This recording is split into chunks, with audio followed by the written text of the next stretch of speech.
Nate Oats joins us now. He's the head coach at the University of Alabama. Coach, we'll ask that you open things with a statement, then we'll take some questions.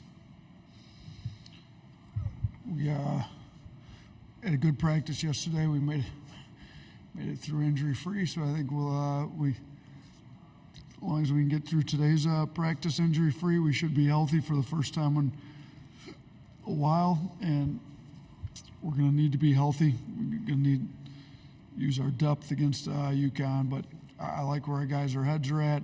Obviously, we're big underdogs. We know that UConn's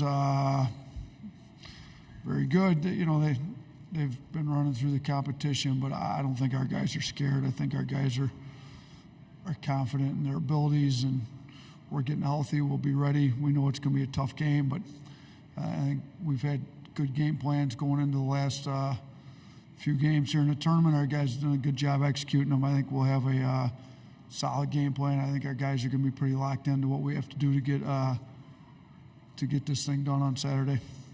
Coach, our first question comes up front on the right side of the room. Blake Byler, BamaCentral.com. Nate, obviously getting to the Final Four is a huge accomplishment and something that y'all were striving for, but how do you shift from getting that accomplishment to now looking towards accomplishing something else and chasing a championship? You know, we talked about at the beginning of the year, you know, our goal was to win championships. We didn't win the SEC regular season this year. We'd won that 2 out of the last 3 years. You know, we had a shot at it, lost the home game to Tennessee and the road game to Florida, which, you know, we didn't win that. Had a shot to win a tournament championship, which we'd done 2 out of the last 3 years. Didn't win that. Now, here's a chance to win the biggest championship out of all of them. So, while I don't want to take anything away from making a Final Four because it's special, it's something that's never been done in school history, but there's still 2 games to be played, and the biggest championship of all is still sitting in front of us, and we need to get locked in and play it. So let's not discount the fact we've made a Final Four. That's a big deal, but we're still playing for a championship. We've got 2 games left to win the biggest one of all, and that's where our mindset's at right now. Second row on the right side, same area of the room, Coach. Coach Joe Gaither, BamaCentral.com. The last couple of weeks, you've really credited Mark Sears' leadership as being the catalyst for this run. Could you elaborate on maybe what he's doing differently or what he's doing more of in the leadership department that you think has really driven the team to this point? You know what? I think he's done a better job encouraging his teammates, talking in the huddles. You know, we got to get stops. You know, he comes in, he's a lot more vocal. You know, I think a lot of guys, maybe it's not their nature to be as vocal. You know, they kind of let their play kind of lead the way, if you will. But you've got to do more than that if you want to be a real leader. There's no option. You have to be vocal. You have to speak up. You have to inspire your guys. He's become more vocal. He's talking in timeouts. He's talking in huddles.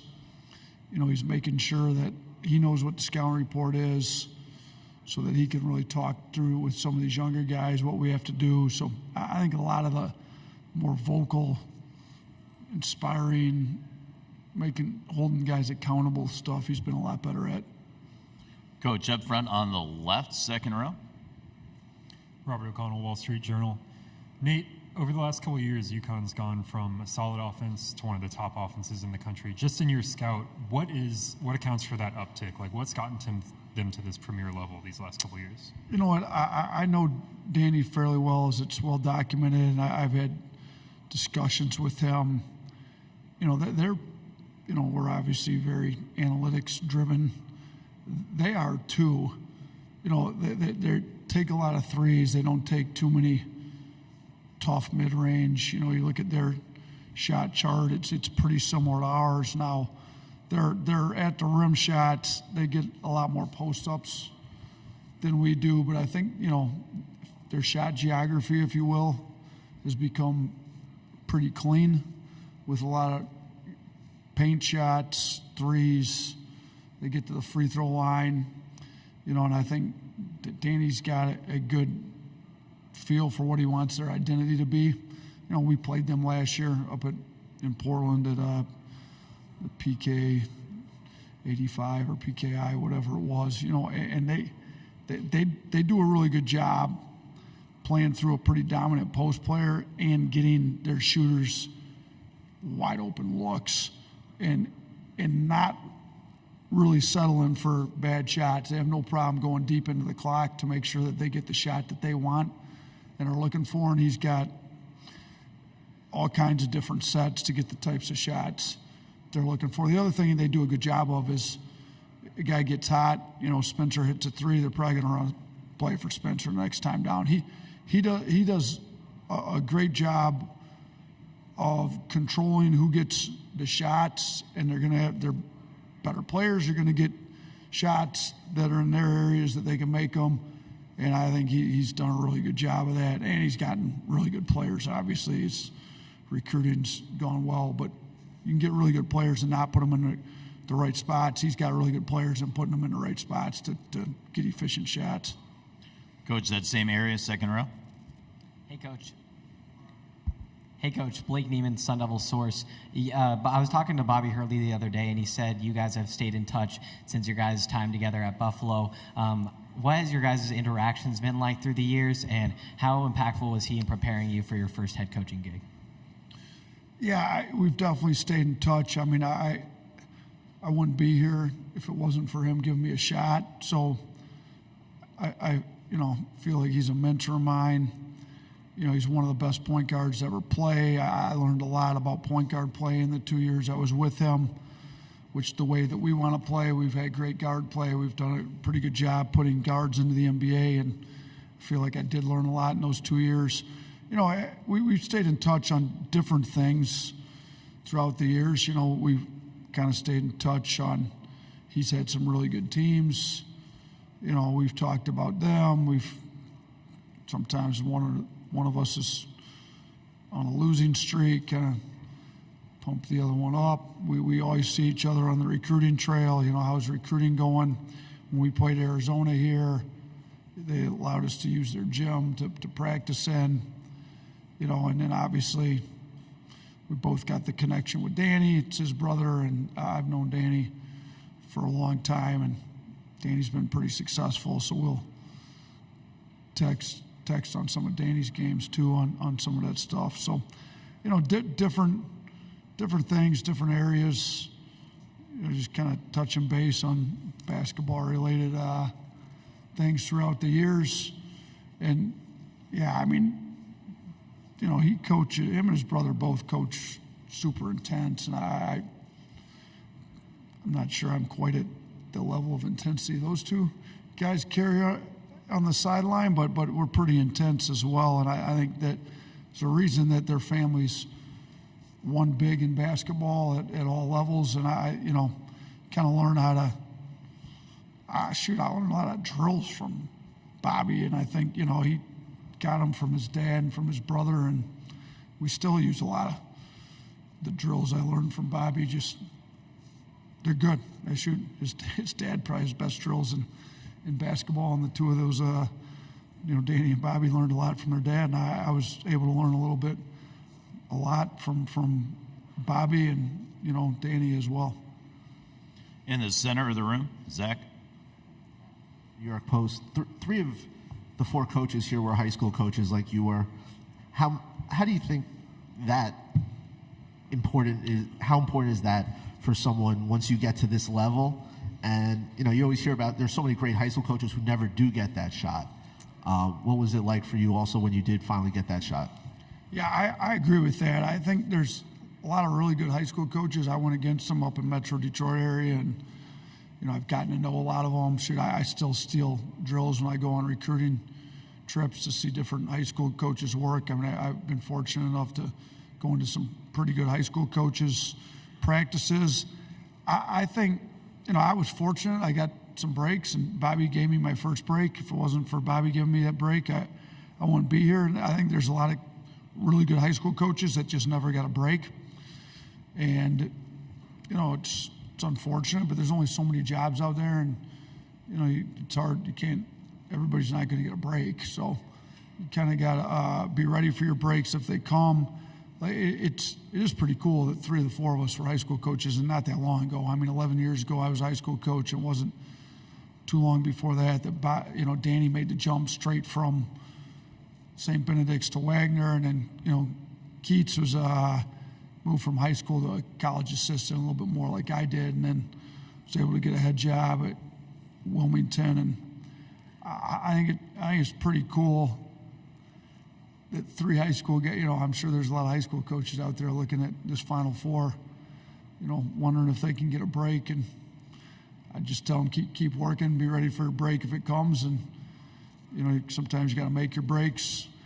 But I think it's cool. I think it shows you that, there's coaches at all levels. I've got a coach on my staff I hired that kind of high school over in Europe. He had never coached Division I basketball before I hired him last year, and he's done a really good job for me. So I think you can make hires from all different areas and levels. Does the guy know basketball? Is he passionate about it? Does he work hard at it? Like that's more what I'm looking for in hiring assistants. And I think, maybe this Final Four helps some ADs see that they can think outside the box maybe a little bit more. Up front on the left side. Chase Goodred with the Tuscaloosa News. Coach, question about Nick Pringle. Last week after the Clemson game, I think you cited his leadership and felt like he had an inspiring performance for the team. And, of course, like 6 or 8 weeks ago, it looked like it was touch and go whether or not he would be on the team. Can you just speak to the transformation that he's made mentally, and do you think his relationship with Scotty Hollins has had a lot to do with that? It's a good question. It's ironic that question comes after the high school question, because I go back, sometimes some guys need some maturity and just need to grow a little bit. And being a high school coach for 11 years, I saw a lot of young men change, whether it's over the course of 1 year or over the course of 4 years. And I think, I never would give up on a kid in high school. There was a kid that I kicked off the team his junior year in high school that ended up moving in with me that spring, because I brought him back and never let him play the rest of his junior year. But I brought him back in a program because I was afraid of where he'd end up if he didn't have basketball. So he did something significant enough to be done with the team. He didn't play any more games the rest of his junior year. But Valdez Green was his name, went by Vinny. Vinny ended up being in a tough spot. He moved in with me that spring, stayed with me all spring, summer, the next year, played for me his senior year, got him into junior college, came back, stayed with me on his senior breaks. Like, you see guys change, and especially like the high school level I was at. So, like, to answer your question about Pringle, I think he has changed a lot. I think sometimes they have to see things from a different perspective. And, one of the statements he made to me when he'd come back from, he got suspended, I think that's what you're referring to, 6 to 8 weeks ago, is I didn't realize what a distraction I was to my teammates. And his big thing is he's always wanted to be there for his teammates, and he has been. He's been a good teammate, but he didn't realize some of the stuff he was doing was a distraction to him, and he didn't want to be there. And I think, Scotty's traveled with us all year. Scotty started traveling with us last year with the kind of the adversity we went through, and Scotty's been a great mentor to Nick, great mentor to a lot of our guys. I think Scotty helps Nick stay grounded. Nick's very vocal, got a great personality, got natural leadership about him, just need to make sure he's leading the right way. And I think these last few weeks, 6 to 8 weeks, he's made big changes and he's leading us the right way. And he's got this great infectious personality about him that when you get him leading the right way, like, he can really be a great leader. And I think he's a big part of why we made this run here in the NCAA tournament. Midway back on the left. Hey, Coach. Jonah Krell, Arizona PBS Cronkite News. I was talking to some of your players yesterday about how personable you are. Grant going golfing with you, Sam having a dinner just with you. And I know you're a teacher at heart, so how have you learned to balance being a friend and being relatable with your players, but also being tough on them and being able to coach them?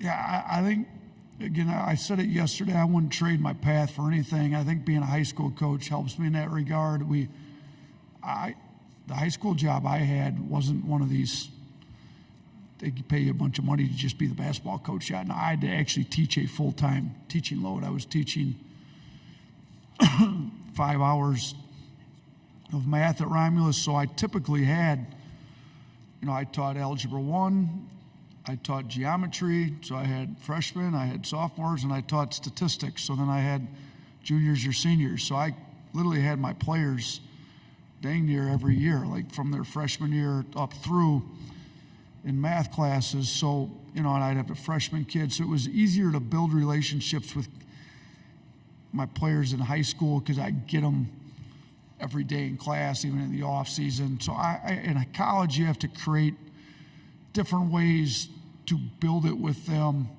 outside the basketball floor. Like in high school, I remember E.C. Matthews, big name here, because that's how I really got to know the Hurleys. But E.C.'s mom went on a cruise the fall of his senior year, and she bought him a ticket and assumed he was going to go, and he didn't want to go because he's going to miss practice for a week. So the only way she agreed to leave him home was if he stayed with me. I was like, yeah, come on, he can stay with me. So he stayed in my house for a week. And, it's different things like that. Vinny lives with me permanently for a couple of years.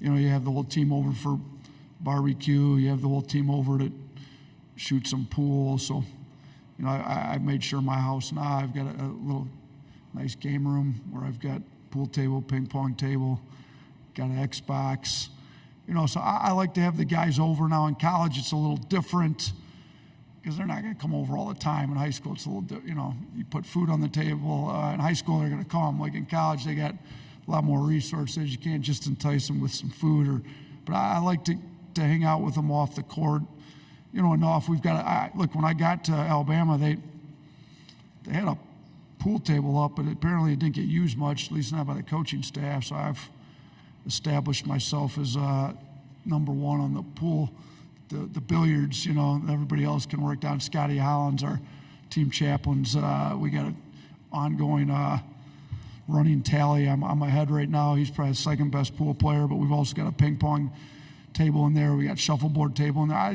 It's easy to interact with guys on things like that. I've gone golfing with Grant. I put a simulator in my house like a year ago because I stink at golf, and I can go down and hit ball. I still stink. I'm terrible, but I think when I went with Grant, I think I beat him by like one. Like now he can hit it a long ways. He's a little inconsistent like me. I don't hit it near as long as him, but I think I beat him by one. But I remember I think I had like Sam over there hitting on the simulator. I got a video on my phone of him hitting at the Fan Fest yesterday.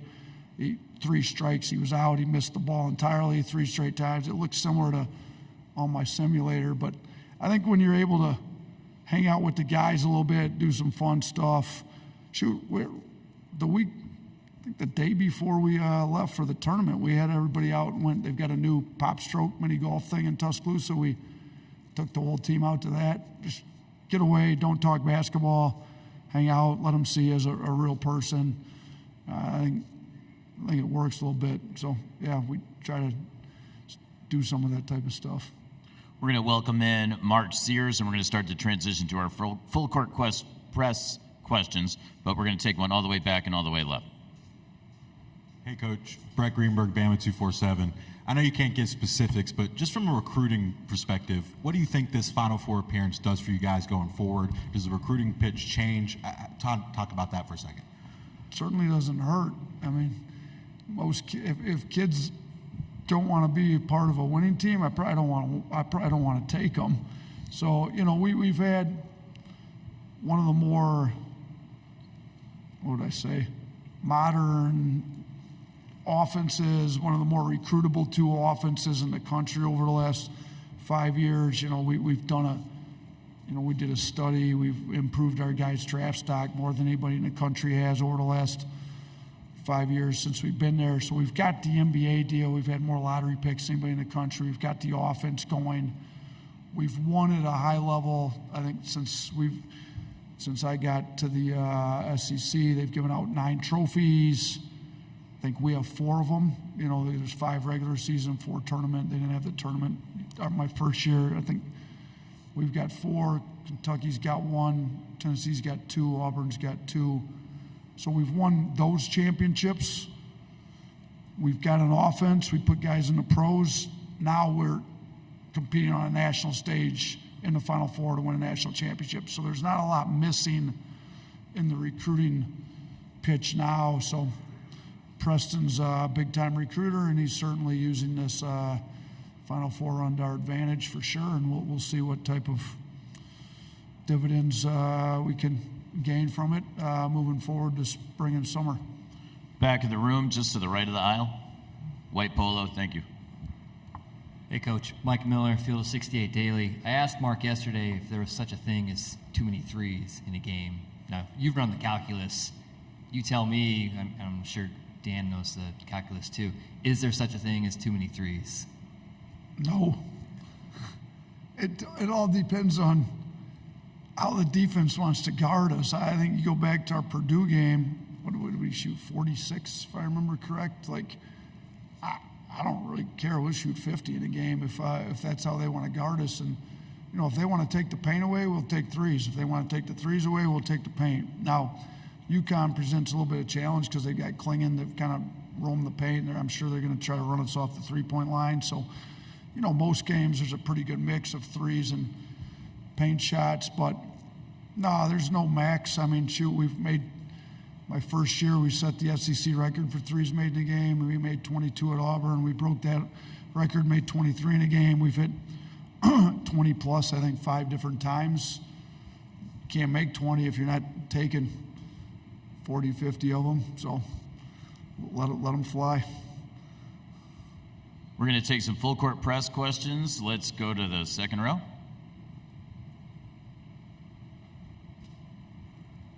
Hi, I'm James Morrell from ASU. Coach, you kind of touched on this earlier in the press conference, so Mark, if you want to answer this. You talked about how it's important to be here and the job's not done, but not to downplay the fact that this is your first appearance in the Final Four, your program's first appearance. What does that mean to you to be here on the stage? Go ahead, Mark. It's for you. I already answered it before you got here. You didn't listen to the question. He said that. All right. So, having a first program appearance, you know, it's very special and to soak it all in, you know. But we didn't come here just to be satisfied of making the Final Four. You know, we have goals and ambitions to win the whole thing. Next full court press question is just to the left of the aisle. Back right microphone. Your left. Front right microphone now. Hi, my name is Adriana Wadri. So Alabama's full of traditions from Rammer Jammer. I mean, do you guys have any traditions within the locker room, any superstitions that kind of go on that you guys have? Mark, you want to take some traditions, superstitions first, then coach?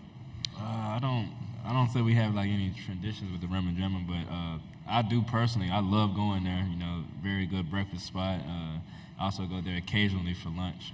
She's asking about, do we have any traditions like in the locker room or before the game, or any superstitions we have to do this before the game starts or something? Dude, we just play our music, and you know we say a team prayer before we walk out the game.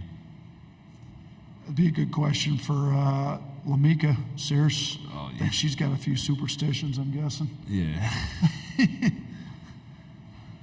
We go down to the front and center. Hey, what's going on? Jalen Weathers. I got a question for you personally, Mark. Just knowing that you're a student right now, y'all been away for like 2-3 weeks now. Has it been difficult for you, and I guess just really your teammates in general, for balancing just that schoolwork along with just focusing on what's at stake right here? I say we love it. We love traveling, and we love being away from the school, and especially to play basketball without having to go to do schoolwork. So, you know, we love what we're doing.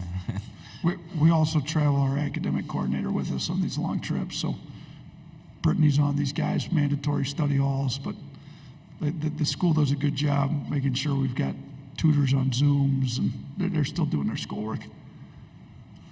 Continuing with questions for those in the full court press program, we're going to use the front left microphone, but we're going to go to the right. My name is Melody. I'm from Arizona State University. I guess this is kind of a question for both of you. So, Mark, you're coming from Ohio University, and now you're here as a transfer, and you're making it to the Final Four with Alabama for the first time in history. Obviously, that's got to feel amazing. What do you think that the transfer portal has benefited the team for getting to the Final Four? And how do you plan on using that momentum you have right now to continue your career and your lifelong as a former athlete? If that makes sense. I say when I went to transfer portal, it was all about the right fit, and I felt like Alabama was a perfect fit for me because of the style that we play, and I feel like that'd be very good for future transfer portal commits to come here. Coach, any thoughts on the transfer portal as a follow-up? Yeah, I mean, we've obviously used it. You look at our rotation, we've got a lot of guys that came out of the transfer portal, I think, used appropriately. You can build a good roster, and then, you've got to be cognizant of the fact that you want these guys to graduate, so you've got to make sure that their credits transfer in, you get them in the right programs, they can still get their college degree. That's the one issue I see with just being able to openly transfer whenever you want, is if you're transferring multiple times and credits don't transfer, can you get them to graduate in the appropriate time where they finish their playing career and graduate at the same time? Mark's on track to graduate this spring. So, I think we've done a good job. All the all the transfers we have taken this year are on pace to graduate at the right time. But, yeah, I mean, from Mark to, Aaron Estrada from Hofstra to Grant Nelson from North Dakota State. I mean, if you're able to prove it at a level that maybe you got under-recruited out of high school, there's no reason if you get under-recruited out of high school that you can't then play your way up to play on the biggest stage. And we've got Mark, Grant, Aaron, Latrell Reitzel, Nick Pringle started at Wofford. You kind of go down the list. Like, these guys are now playing on the biggest stage, and I think if you prove yourself, let's keep in mind that we're still here to educate the guys as long as they get their degree. I'm not opposed to the transfer portal. We used it to create this roster, and I think it's done well for the individual guys themselves as well. Back up front and to the center. So for you, Mark, how has it been going from the MAC to the SEC? Like, I played football in the MAC. I played at Eastern Michigan University, so I know a little bit about the MAC.